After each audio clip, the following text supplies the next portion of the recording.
Is there anybody here? What was that? Yo.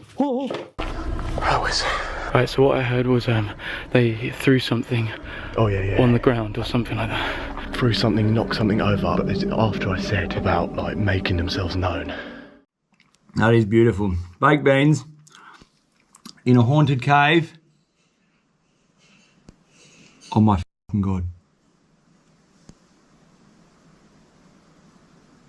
That was the sound. Some camping trips leave you with great memories. Others leave you haunted for life. Camping can be peaceful, adventurous, or downright terrifying. Sometimes, the sounds in the woods aren't just the wind and the feeling of being watched.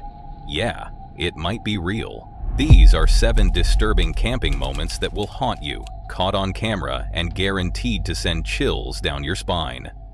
So, if you thought the great outdoors was all fun and relaxation, think again. Field Days, a popular YouTuber with 1.74 million subscribers, decides to take on a terrifying challenge, spending a whole night in a haunted cave. The cave has a bad reputation for being a place filled with spooky and unexplained occurrences, and Field Days is both excited and nervous to test whether the rumors are true. From the start, the atmosphere in the cave is heavy, as if something is waiting in the shadows. As he walks deeper, he can feel the silence pressing in on him. His heart races, but he keeps going forward, determined to face whatever comes his way. As the intro begins, Field Days welcomes his viewers with his usual enthusiastic tone, ready to take them on an adventure. "Yay, dogs, welcome back to another video," he says, the excitement in his voice unmistakable. However, there's a hint of tension as he mentions the challenge ahead. "I'm about to spend the night in a haunted cave," he warns, setting the tone for the terrifying journey that lies ahead. What's going on, doggies? Welcome to a solo camping in a haunted cave video. I've just been dropped off on the side of the road, which is probably about 2 k's that way. We are steaming our way through this dry bushland in search of this haunted cave. All right, so the whole entire reason why we're doing this mission today, one of my real good mates who lives just up here, he said to me, he went to visit this cave, he walked into the cave, he reckons that there's a man-made ladder which you can climb down. Despite trying to stay calm, Field Days can't help but feel uneasy. The cave is cold, dark, and full of strange sounds that make him feel like he's not alone. As he explores, every noise seems louder, and every shadow seems to be hiding something. Is there someone else here, he wonders, trying to shake off the eerie feeling that's slowly taking over him.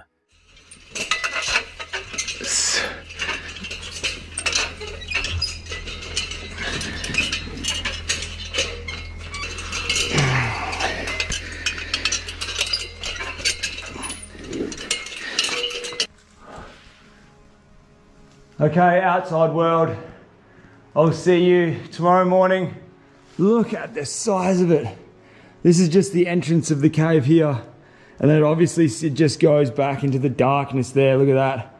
There's big cracks which just continue down by the looks of it. Haven't been down there yet, but...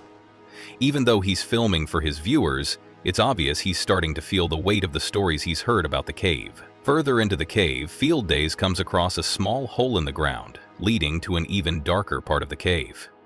What's this hole? "Oh my God, what goes down there?" he says, sounding both curious and afraid.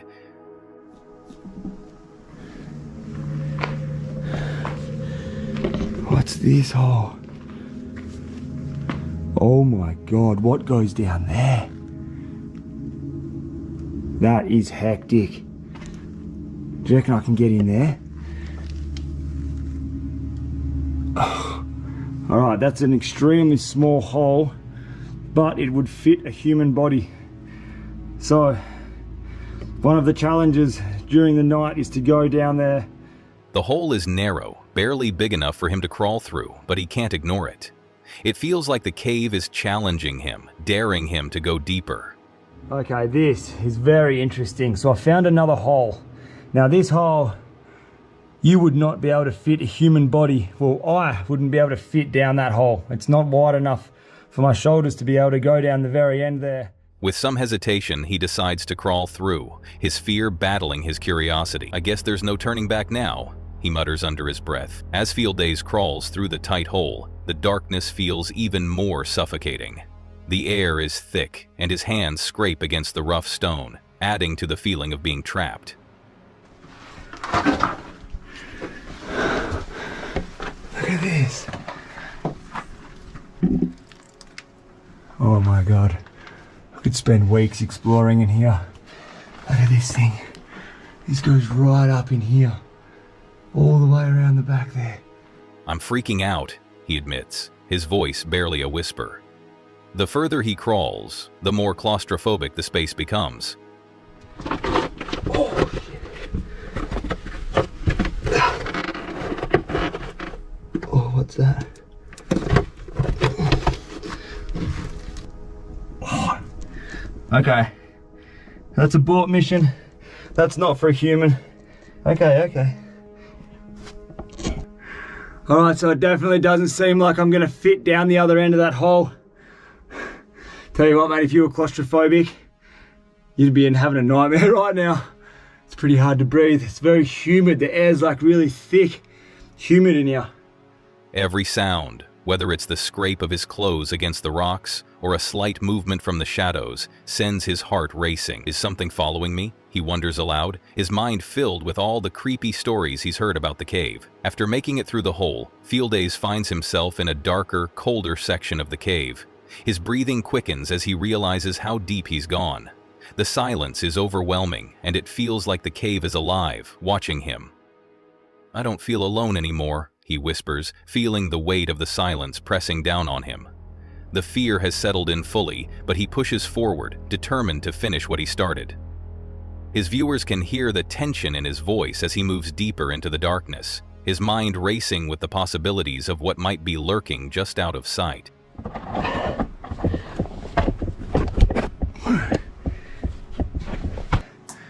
This is definitely something that I did not think about at all. Alright, so there is one thing that I didn't think about when I come into this little camping cave Ghostbuster mission, and it's the mosquitoes. Millions. When I say millions, I'm talking millions of mosquitoes in here. My knuckles are getting smoked, my knees, my legs, everything, every bit of exposed skin is getting punished right now. It's currently 8:36 at night. Two noises which I've heard, which completely, the second noise, I had goosebumps from my head to toes. I'm talking a sound I've never heard it before in my entire life. The tension reaches a breaking point when Field Days hears a strange sound coming from the distance, a chain rattling in the darkness. His heart stops for a moment as his eyes scan the cave, trying to make sense of the noise. Something was moving this chain 3 times in a row, he says, his voice shaking. I got no idea what it could have been. The sound feels wrong, unnatural, and his fear spikes. He looks around nervously, but there's nothing there. That is beautiful. Baked beans in a haunted cave. Oh my fucking God. That was the sound. That is the sound. Did you hear that? Look at my arms. I got full goosebumps.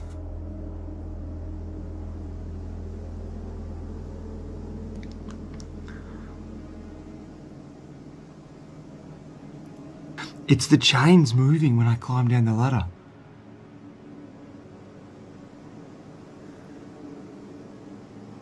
It's a big, heavy, thick chain. Wind can't move that.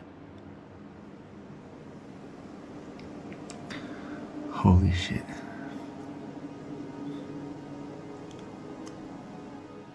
The bats flying around don't seem to be the cause of the noise. He starts backing away from the direction of the sound, but his feet feel glued to the spot. The fear is overwhelming, and he knows he can't leave yet. Something's out there, and he's determined to find out what. That's not normal, dude. Well, I'm freaking out.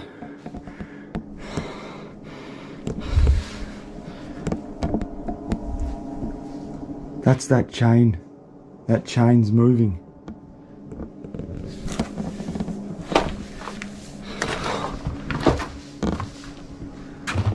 As the night drags on, Field Days faces a tough decision. The fear is taking its toll, but leaving the cave would mean giving up on the challenge. I don't want to go. I don't want to leave this cave, he says, his voice full of tension. I want to stay here and do the whole night, but that noise was just scary. The idea of quitting is hard to accept, so he decides to stay. So this is the ladder that was making the sounds. Now you're trying to tell me that this big ladder, something has to move this. So these bats are active. They're everywhere, but they're too small.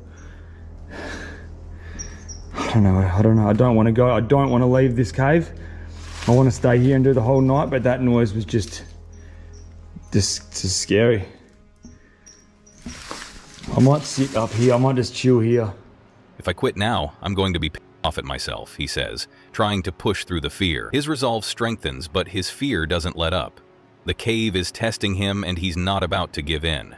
I'm just going to lean up against that wall there, and I'm going to stay close to the entrance of the ladder because that sound I heard before, it is... Okay, it is up around 2:30 in the morning right now. I've heard that sound again, so the only way I can describe this noise, it's between a cat hissing and it sounds like human voice. Like, I'm not even joking, it sounds human-like. I can't even make the sound with my mouth. It's an extremely weird sound, and as soon as you hear it, you just get riddled with goosebumps. Like, I'm talking riddled. Finally, the first light of morning breaks through, signaling the end of the night's terror. Field Days is exhausted, but he's made it through the challenge. We made it. The sun's rising, and that's it, he says, a sense of relief in his voice. The terror, the strange noises, and the feeling of being watched are finally over. He's proud of himself for pushing through, and he thanks his viewers for sticking with him through the night. That was a creepy night experience. I'm glad I did it, he says. The morning, we have spent the whole entire night in this cave. Some of the most craziest, most busted-ass sounds I've heard in my life. Smiling despite the fear he's just faced. As he leaves the cave, the feeling of victory over his fear lingers, and he knows this adventure will stay with him for a long time. By the end of the video, Field Days has not only survived the haunted cave, but has also shared a powerful experience with his viewers. The fear and suspense from every moment of his adventure will stick with them long after the video ends, leaving them with questions about what really lurks in the darkness of haunted places. It's a thrilling journey into the unknown, and Field Days' courage to face his fears is the real highlight of the experience. Hike Slam is a channel that explores all aspects of hiking, providing helpful tips, gear advice, and thrilling trail stories. The creator of the channel, Phil, has had incredible hiking experiences over the years, including completing a thru hike of the Appalachian Trail when he was 28. He has also hiked extensively in places like the White Mountains of New Hampshire, and most recently he hiked 150 miles of the Oregon Coast Trail. Despite being experienced, Phil still encounters mysterious and sometimes eerie events during his hikes. In one particular adventure, he hikes alone into the Appalachian Trail section near his home in Virginia just before Thanksgiving. What was supposed to be a peaceful and quiet overnight hike soon turns into a strange and unnerving experience, filled with cryptic writings, dead animals, and odd happenings that leave Phil questioning whether he's being followed by someone in the woods. Hi, Phil here from Hike Slam. Today I'm gonna hike into the woods a little bit here in Virginia and do an overnight. It's the day before Thanksgiving. It's supposed to be cold tonight, but I'm looking forward to it. This is gonna be a lot of fun. Last time I was on this section of trail, it was September, so leaves were on the trees. It was warm. Right now it's really nice. It's probably low 50s, but it'll be colder tonight, so I'll have a fire, have some food, set up my tent, and we'll see what we find. So I'm gonna get going here and yeah, find the camp spot and see if anybody's there. The adventure begins on the day before Thanksgiving when Phil heads out for his hike. He talks about his excitement, mentioning that the weather is expected to be cold, but he's prepared. I'm looking forward to it. This can be a lot of fun, he says, eager to get started. He recalls his last time hiking in this section was back in September, with the weather being warm and the trees full of leaves. Now, in late fall, the cold air adds an eerie edge to the trail. He mentions that he'll set up a fire, have some food, and find a good camping spot. As he walks, Phil is also on the lookout to see if any other hikers are nearby. Little does he know that his night is about to take a dark turn. So the hike's been awesome so far. I mean, I've only been out for about half hour. River behind me, really pretty day. As I was walking up, I saw some trash in the trail and I came across this. So some Bud Light cans, plastic bat, some writing on some of this garbage. By 3 p.m., the day starts to lose its light. Phil's journey through the woods continues, and he's getting closer to his campsite. The sun begins to dip behind the hills, and soon the forest will be shrouded in darkness.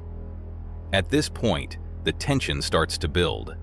Phil is still making his way to the shelter and campsite, unaware of what awaits him there. As he approaches the site, the strange occurrences begin to unfold. Upon reaching the campsite, Phil discovers a disturbing sight. He finds a dead duck lying on the ground. But that's not all. There's a long note near the dead animal, seemingly placed there recently. The weirdness continues.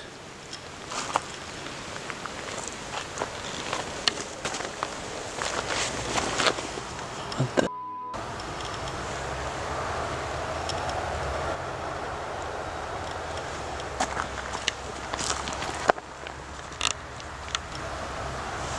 And there's a dead duck here.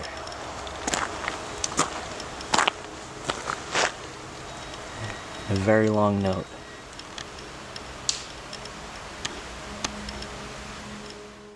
It looks like it was just put here because it's not wet, Phil observes, his voice tinged with confusion. He notes that the duck appears to have been recently killed, adding to the ominous atmosphere. The combination of the dead animal and the strange note hints that something unsettling might be going on in these woods. Phil's curiosity is piqued, but at the same time, he feels a growing sense of unease. All right, approaching the shelter here. There's definitely nobody here.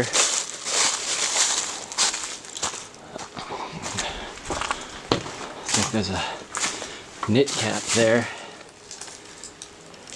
Pretty clean. Shelter log. Pretty cool fire area there. It's set up kind of like a fireplace, angled toward the shelter for heat, which is pretty neat. As night falls, Phil sets up his camp and gets comfortable, enjoying the warmth of his fire and the solitude. He mentions that it's the night before Thanksgiving and that he stopped at a convenience store on his way to the trail, making the night feel like an ordinary camping trip. However, the strange events that happened earlier are still on his mind. He tries to push the thoughts aside as he enjoys a moment of peace by the fire, reflecting on the day. It seems like a calm moment, but there's a lingering feeling that something is off in the woods. Phil is still unsettled, but he tries to enjoy the tranquility of the night. Then, things take a turn for the weirder. So I had the one campsite in mind, the Mats Creek shelter. And based on the crazy notes I saw and the dead animals and, I don't know, running into those women on the trail who were scared, I'm glad I made the decision not to camp down there because I would have just been freaked out the whole time. This is only about 2 miles from that other campsite, but it's on the other side of the road. Still on the Appalachian Trail, but far enough away that I feel safe, which is good. Fire's throwing off a good amount of heat right now. It's a nice feeling to have dinner done, dishes done, tent set up with a sleeping bag in it, fire going. So I'm gonna celebrate a little bit of a... As he sits by the fire, Phil notices some cryptic writings that seem to have been left behind on the trail. One of them reads, "Watch out for Yeet Mouse," and another says, "The dead do walk and talk." Like, what the hell is going on? Phil exclaims, bewildered by the strange messages left for him. His mind races as he starts to feel more uncomfortable. What kind of person would leave these odd writings in the woods? The atmosphere around him becomes heavy with a sense of foreboding. Emergency press conference. So I thought it would be a fun little thing to look at the Johns Hollow shelter log. That's where I'm staying, Johns Hollow shelter, and just check out trail names and what people's experiences were on the trail. And it was fun at first. And they have these things that they put in shelters a lot to hang your food bag from, so like mice can't get to it. Look at this one. What do you know? Same handwriting as the one in the book, and that garbage on the trail from that same dude. So it says, watch out for Yeet Mouse.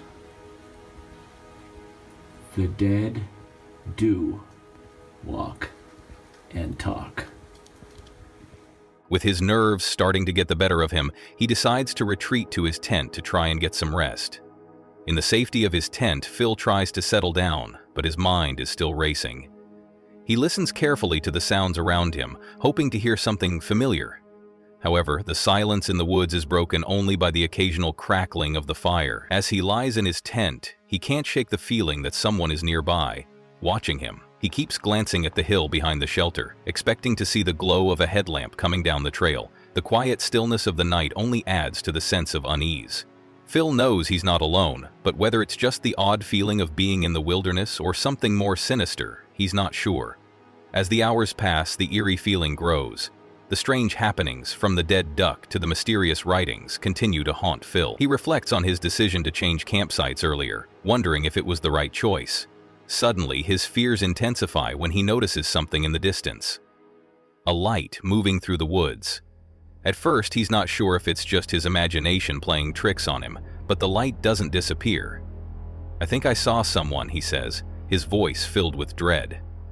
He quickly realizes that the light is getting closer, and he starts to feel like he's being followed. Feeling a surge of panic, Phil decides it's time to leave. "I just got out of there," he admits, still shaken. As he hikes back through the woods, he can't shake the feeling that the light is following him. He's unsure whether it's just the way the trees are positioned or if someone is actually out there tracking his movements. "I kept looking behind me a bunch of times," he says, his voice filled with nervous energy. The more he thinks about it, the more certain he becomes that he's not imagining things.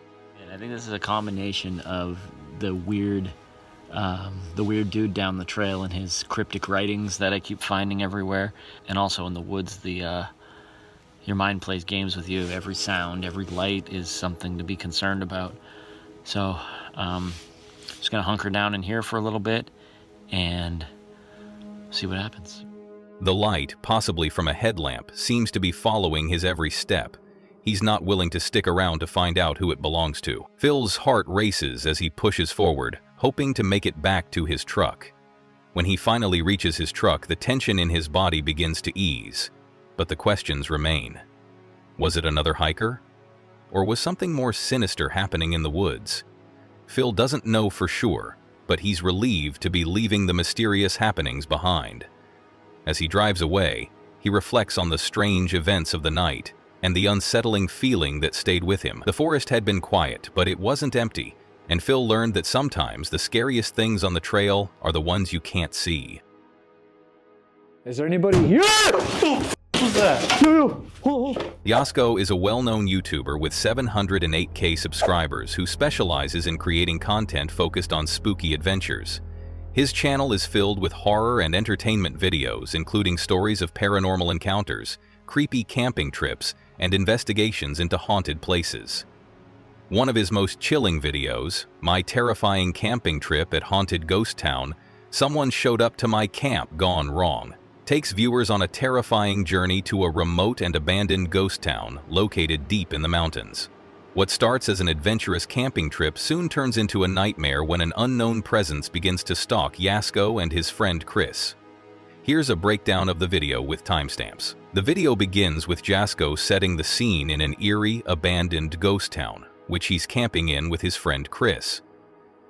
"Is there anybody here?" Yasko asks, introducing the location to his viewers. "We are going to be camping at an abandoned haunted ghost town way up in the mountains of the Adirondacks. Of an old abandoned cabin, and there are signs that someone's been living here very recently. And I mean, there's clothing right. What was that? What was that? What was that? Who's over there? What the hell? Oh! Yo. Oh, yo, Chris, can you come back? Can you come back? Yeah. What was that?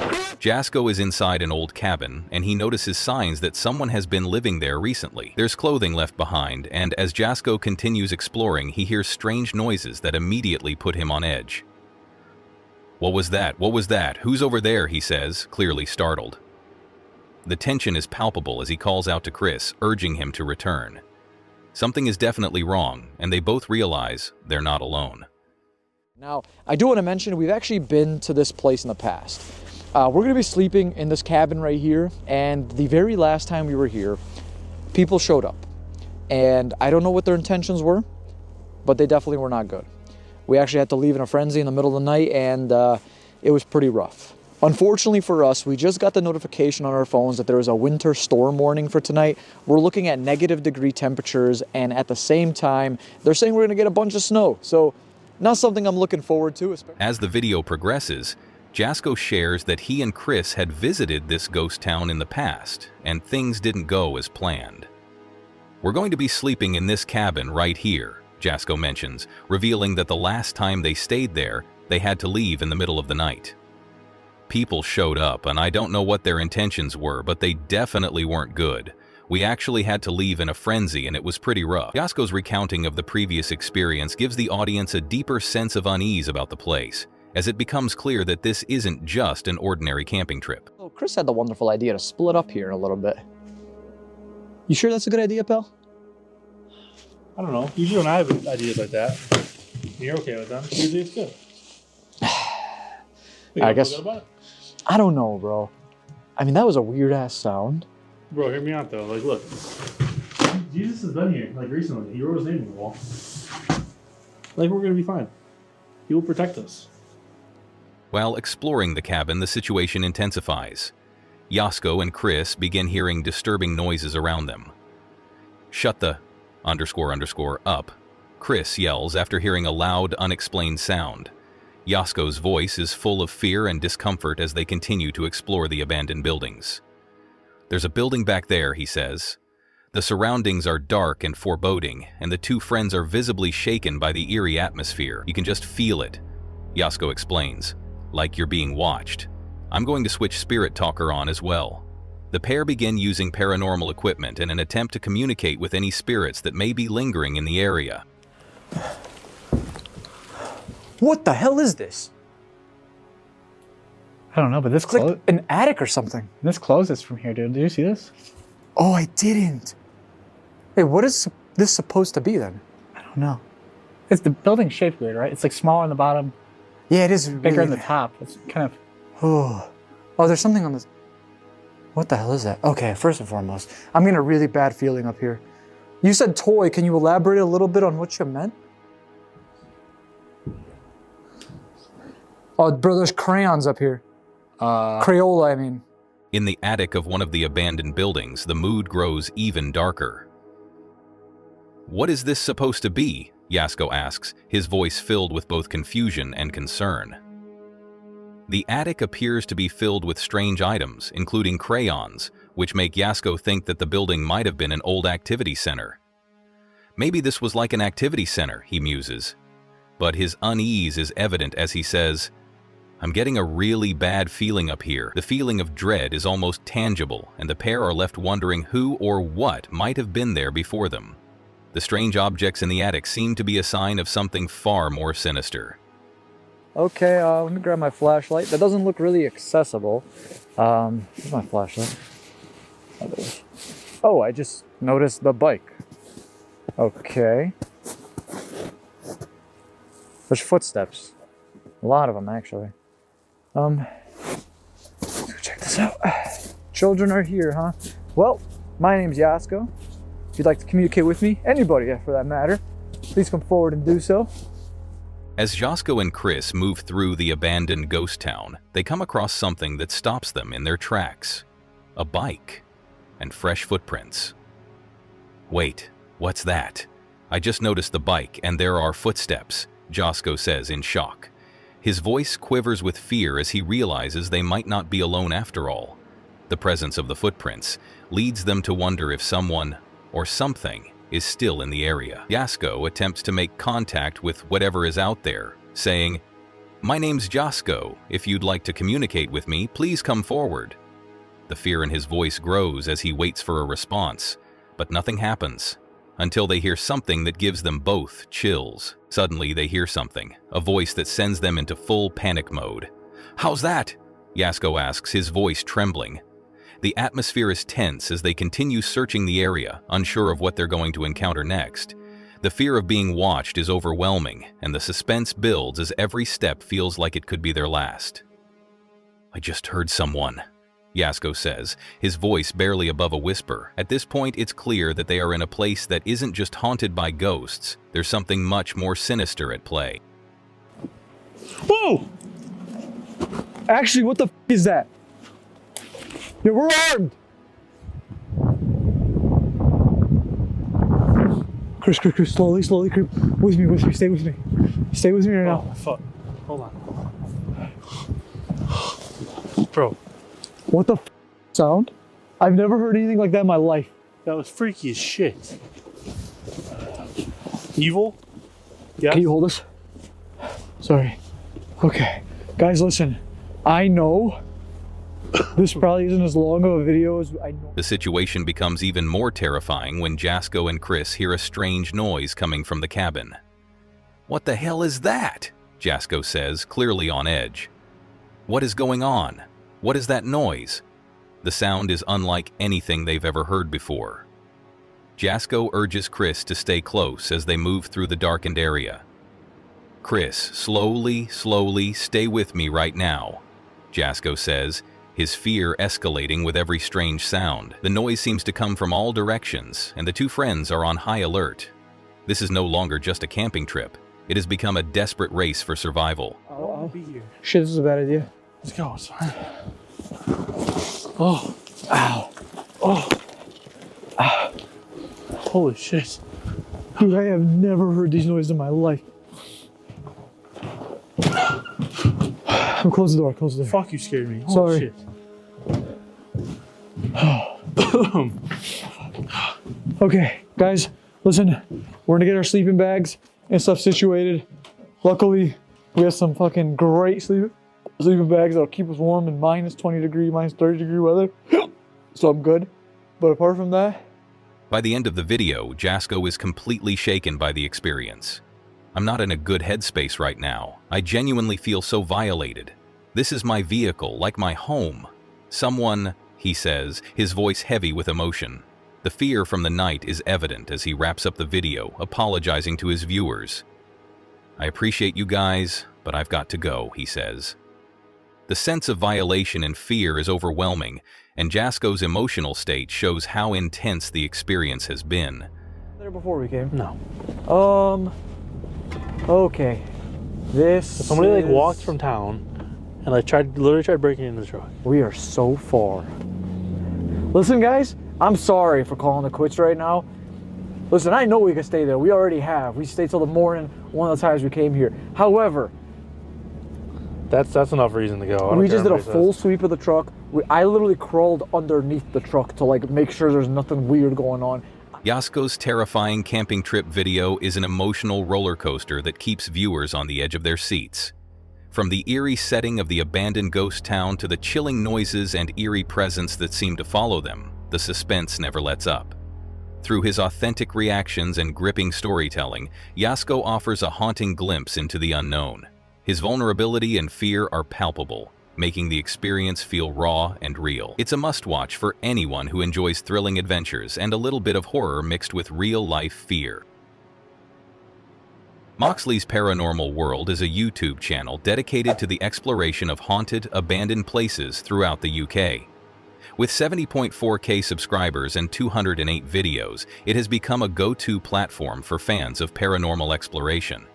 The channel takes its viewers to eerie locations such as haunted houses, asylums, and old hospitals, diving into some of the most notorious and creepy spots. The experiences shared are chilling, and if you're into ghost hunting or just enjoy a good spooky adventure, Moxley's Paranormal World will have you hooked. In one of the most recent explorations, Moxley starts the investigation in an ominous location, claiming the area has a dark history tied to a local legend. This is where it's supposedly said that there was a lad that come here to sell his soul to the devil to be able to transform into a werewolf. And the devil actually appeared in front of him and granted him that wish. Later on that same night, it said that he called his friend and said he doesn't want this no more. And the phone line died, right? This is where it's supposedly said that there was a lad who came here to sell his soul to the devil to be able to transform into a werewolf, Moxley explains. The tension builds as the night begins, and we're instantly thrust into the mystery surrounding the location, setting the stage for what's to come. Moxley's calm tone, contrasted with the sinister legend, pulls viewers in, giving them the feeling that something truly eerie is about to unfold. The adventure continues, and Moxley recalls a previous experience while on another paranormal investigation. If you've seen Ghost Entrance live, you'd have seen the palaver we had there.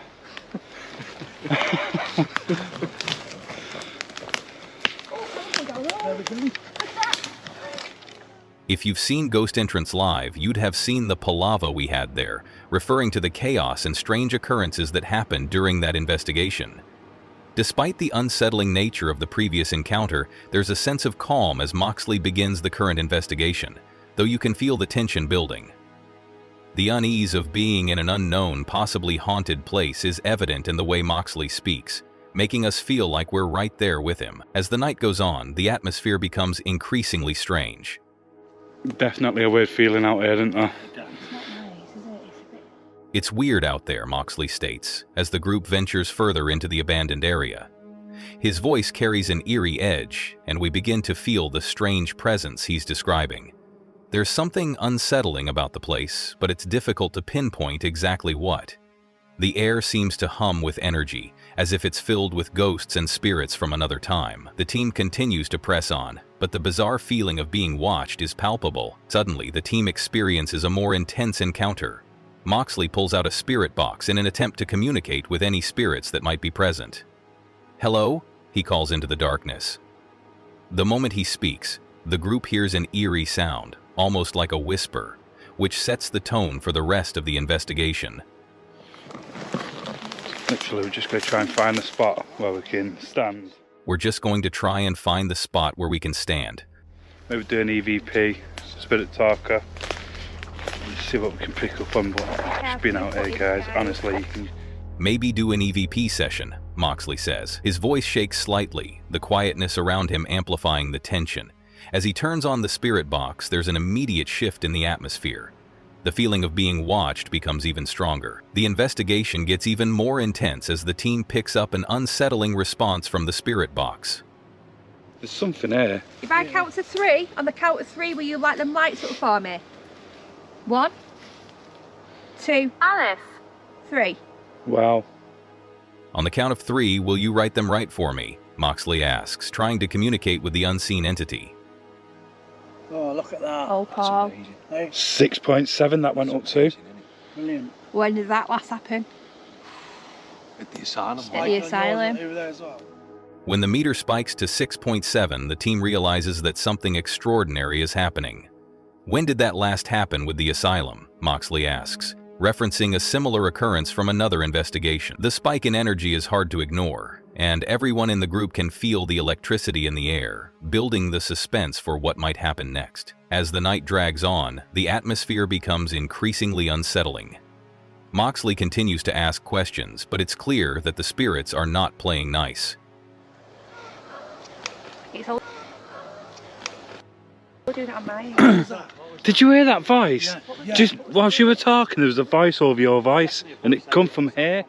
At one point, the team hears a loud metallic noise in the distance, which Moxley describes as something shouting. The group is on edge, and they begin to feel as if they're not alone. The connection between the physical sounds they hear and the paranormal presence they're encountering starts to become more real with every second. "You're certainly with us, aren't you?" Moxley says, trying to establish contact with whatever entity is lingering nearby. The tension continues to escalate as the group encounters even more strange phenomena.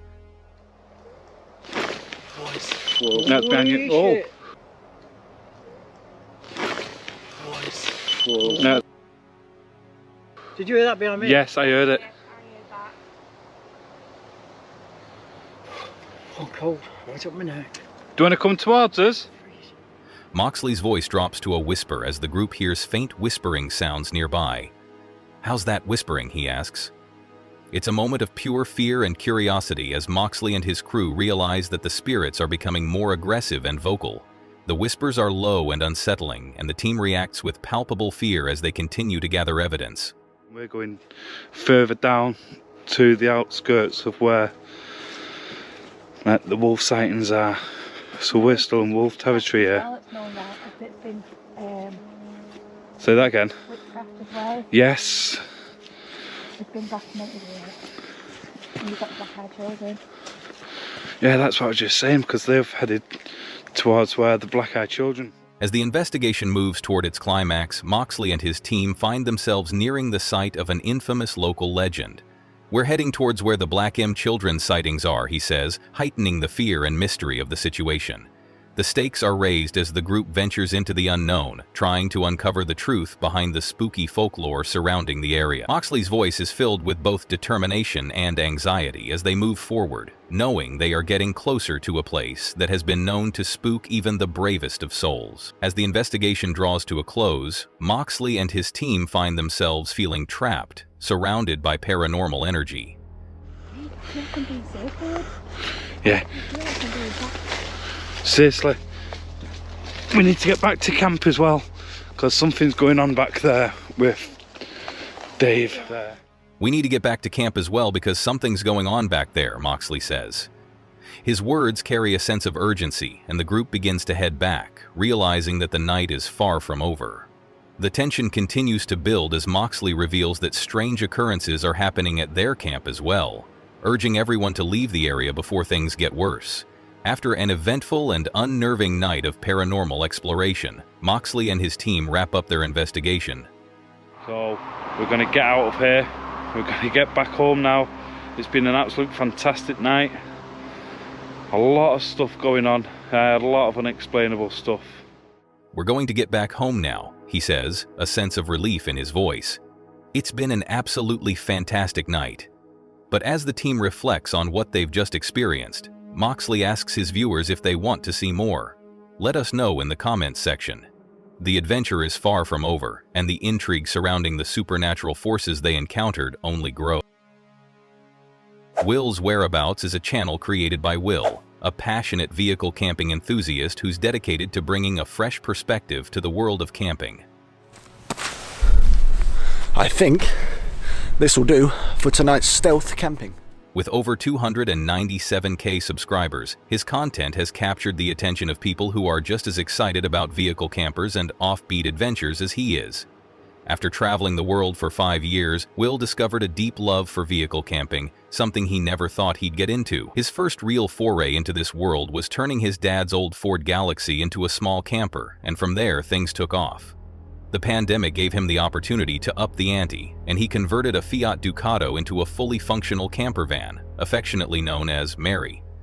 Since then, Will has been living his best life on the road, capturing his experiences, and sharing his love for vehicle camping with his growing community of followers.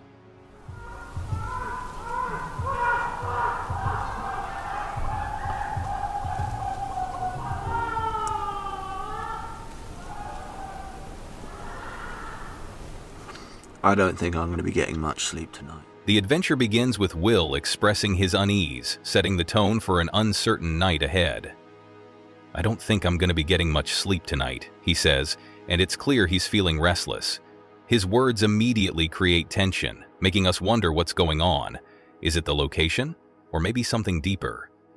His tone is one of caution, making you wonder if something sinister is lurking just out of sight. Will's voice is calm but laced with a hint of unease, pulling us into his experience as viewers feel the tension building from the very start of the trip.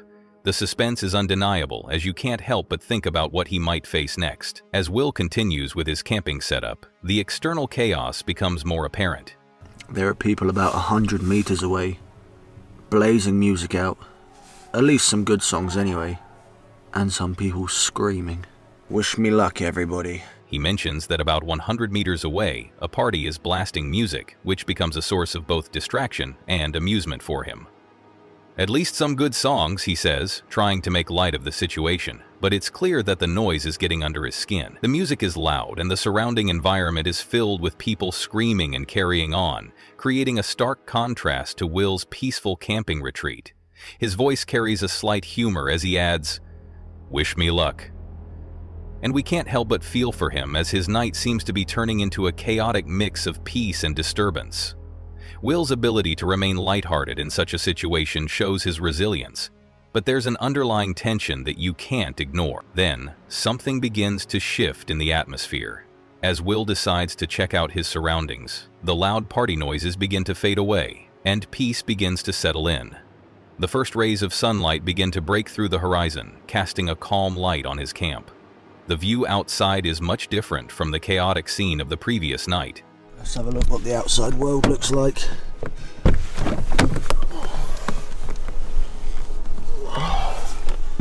And Will takes a moment to reflect on the transition. "Let's have a look at what the outside world looks like," he says, showing an eagerness to share this newfound tranquility. With the quiet, empty car park now visible, Will mentions how refreshing it is to not hear the traffic from the main road. There's a sense of serenity that fills the air, and it almost feels like the calm after the storm. As he sets up his drone, Will's excitement builds as he gets ready to show viewers exactly where he stayed, giving them a bird's-eye view of his temporary home. The imagery of the sun rising and the peace that now surrounds him makes for a beautiful and calming shift in the video. However, there's still a bit of discomfort as Will mentions the chill in the air. It wasn't unbearable, but the cold is noticeable. I couldn't hear the main road, which was great. Did get a bit cold, but it wasn't too bad, especially this morning when I put my heater on. He explains that putting his heater on during the night was a game changer, making it easier to handle the low temperatures. Will's voice softens as he reflects on the moment, expressing gratitude for the small comfort of warmth. This detail gives us a glimpse into his experience. Nothing too dramatic, but it emphasizes the importance of these small comforts during outdoor adventures. The peaceful morning continues as Will shares his routine, which is exactly what you'd expect from a seasoned camper. He embraces the calmness, yet the slight chill in the air reminds viewers of the unpredictability of life on the road. Will shares a funny moment that brings a bit of humor into the story.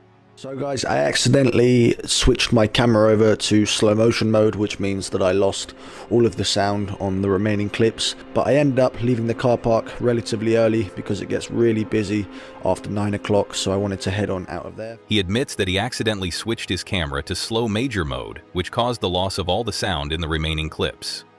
His reaction is one of lighthearted frustration, laughing it off and explaining the technical mistake to his viewers. It's clear that Will doesn't take himself too seriously, which only adds to his charm. Instead of letting the mishap frustrate him, he rolls with it, showing his ability to adapt and move forward. His honesty and humor make his content feel real and relatable, and viewers appreciate his transparency. In this video, Will gives viewers an inside look into his stealth camping adventure. He starts off uncertain, sharing his unease about not getting much sleep, and quickly shifts from chaos to peace as the day transitions from night to morning. Through his experiences, we feel both the tension and relief that comes with spending time in unpredictable environments. The mix of lighthearted humor, technical mishaps, and quiet moments of reflection make this video not just about camping, but about the genuine experience of living on the road. Will's ability to share the highs and lows of his journey makes him a relatable figure for anyone who has ever camped or spent time in nature, and his love for the open road is evident in every frame. His channel is a go-to for anyone who wants to explore vehicle camping through the eyes of someone who truly, despite the minor setback, Will continues with his adventure, wrapping up his camping mission. He notes how the car park would soon become crowded and explains that he prefers to leave early to avoid the rush. The quiet morning, which he had been enjoying, was soon going to be replaced with busy visitors. Will's decision to leave early comes with a sense of finality, but there's also a hint of reluctance as he moves on from the calm. He reflects on the stealth camping mission, grateful for the experience, and thanks his viewers for joining him on the journey. In his closing remarks, Will expresses his appreciation for the channel members who support his content, making sure to acknowledge their importance in helping him continue to create videos. He gives a heartfelt thank you to his audience, inviting others to join the channel's membership program, and encouraging his viewers to like and subscribe for future videos. As the video wraps up, the music fades and Will signs off, leaving his viewers with a sense of anticipation for the next adventure. the haunted care. Joe Weller, a popular YouTuber known for his adventurous explorations, was gearing up for another dangerous journey. His usual curiosity and thrill-seeking nature led him and his friend Elliot to an eerie, abandoned location. As they ventured further into the unknown, the suspense and excitement were palpable. The camera, handed over to Joe by Malfoy, would document what might be one of their creepiest explorations yet. What they didn't know was that they were about to uncover something far more unsettling than they could have imagined. Little did they know, every step forward would take them deeper into the unknown.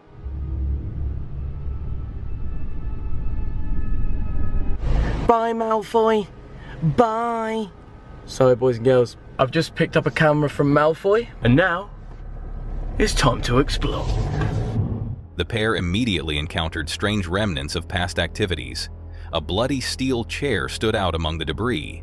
They pondered the possibilities. Had someone been hurt here, or was this part of a twisted ritual? Joe and Elliot exchanged looks of disbelief, the tension in the air palpable. They continued to investigate, every corner revealing something new and disturbing. The chill in the atmosphere was thick, and every sound echoed through the abandoned place, making them jump at the slightest noise. The abandoned objects seemed to tell a dark story, but they couldn't yet piece it all together. Oh, don't tell me that's a bloody another horse field. Okay, what is that? Why on earth would that be there? What if they've left it there because, like, a child died here and that was his, like, favourite contraption? There's a bloody steel chair. Oh, this looks alright. This looks bloody lovely. Someone's had a little Extreme Rules match. As the duo moved through the eerie building, Joe's curiosity led him to question the oddities they were finding. The lights inside the building were strange, flickering, almost like they were positioned in a way that didn't make sense. They soon realized there was more to this place than just neglect.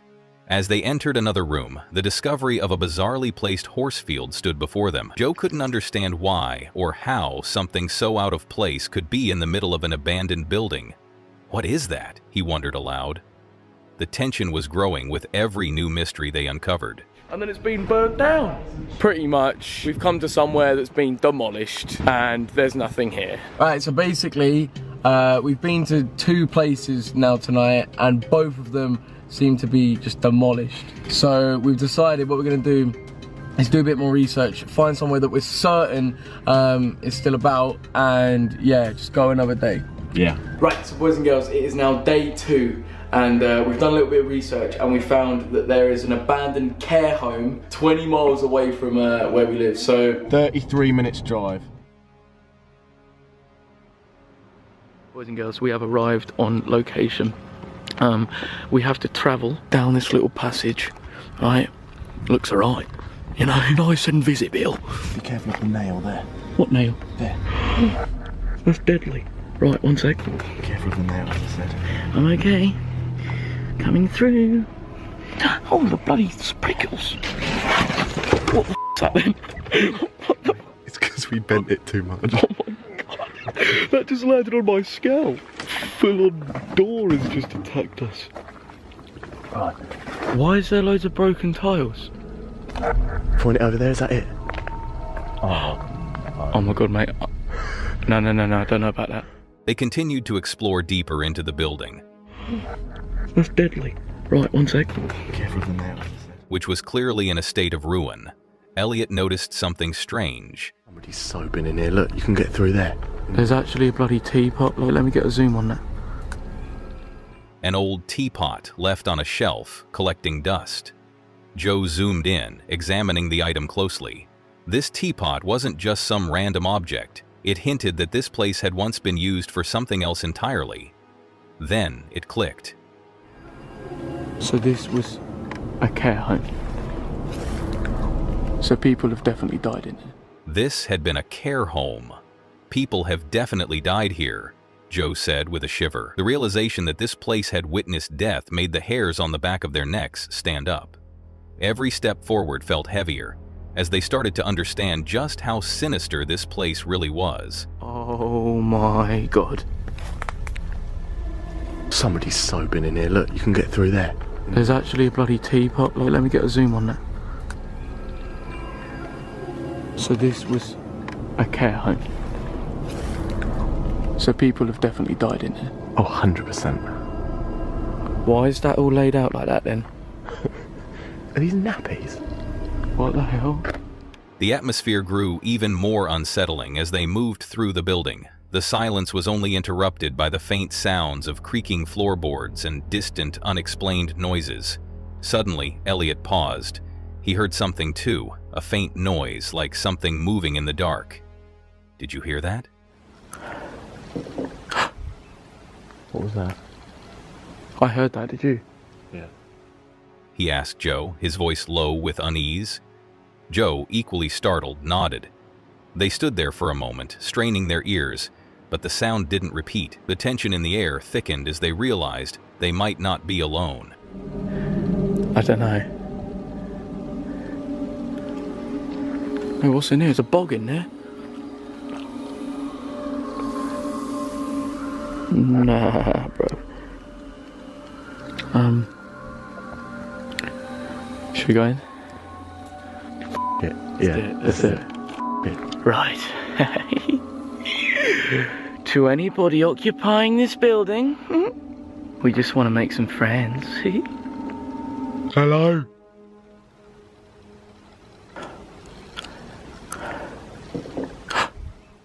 As they ventured deeper, the noise grew more pronounced. Now there was no mistaking it.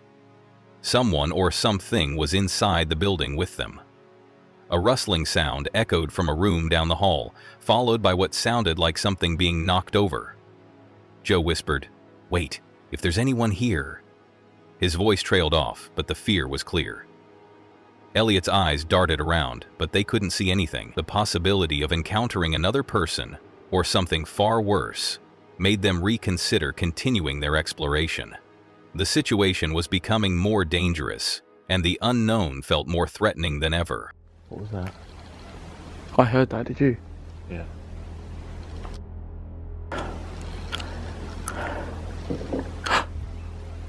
Okay, can we back off a little bit, mate? Like, one sec. Bro, I'm telling you, there's people in there. Like someone was moving. I'm not hearing it as an identifiable noise like, oh, that's someone walking around. Like, on the realist level now, I don't know if we should do this.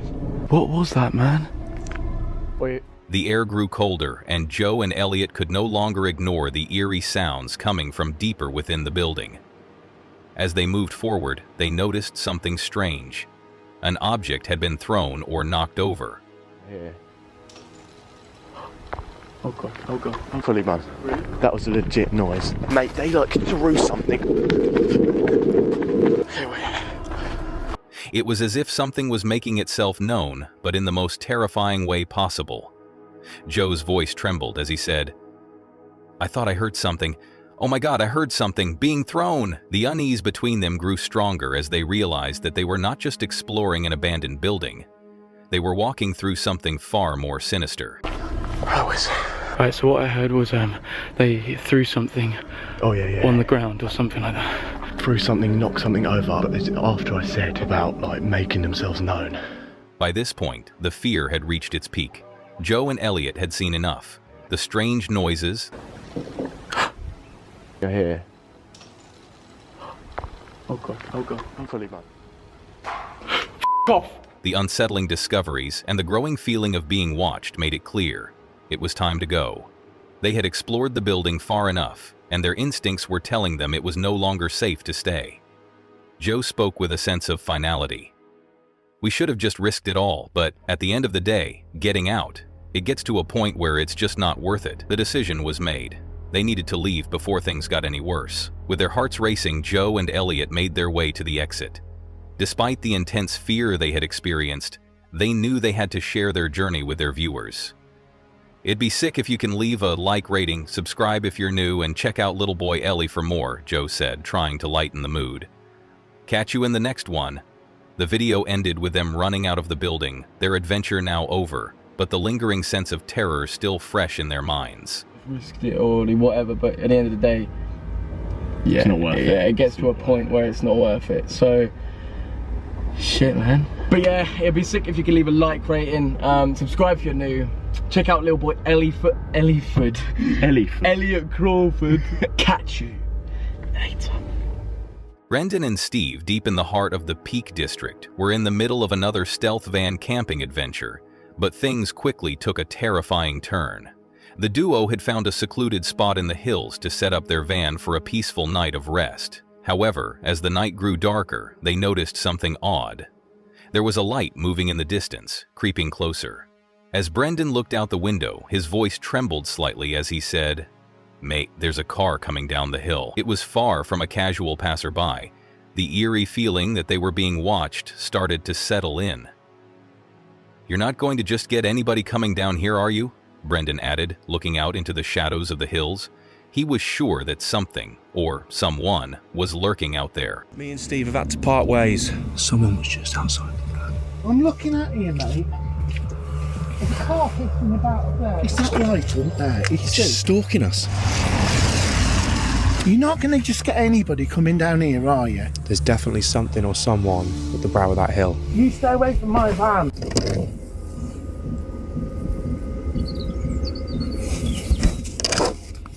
The strange light and the unsettling feeling only grew stronger as the night wore on.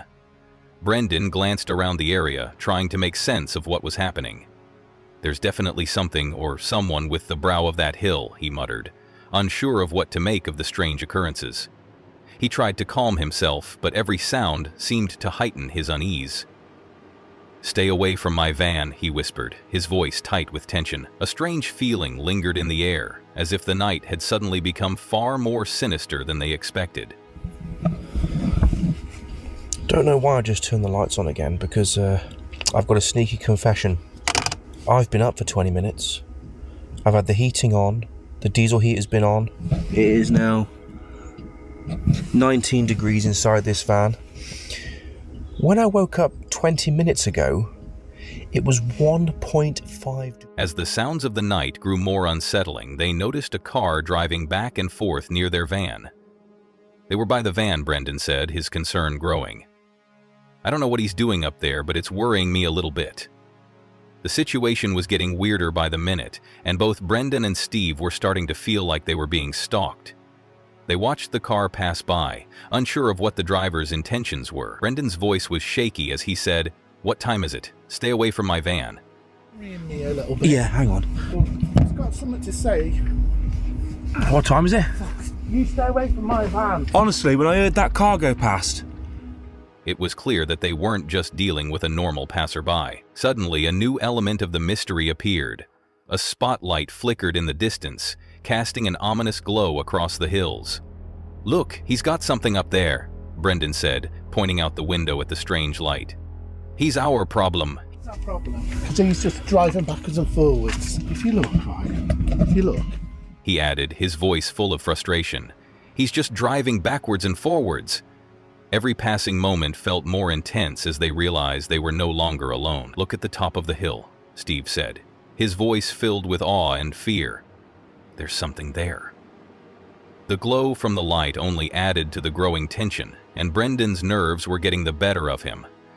"That scared the living daylights out of me," he admitted, unable to shake the feeling that they were being hunted. Someone was just outside the van. Oh. You alright, mate? Yeah. And there's a car. Did you have it as well? Yeah. Like a... Yeah. Well, I'm looking at you, mate. There's a car pissing about up there. It must have been...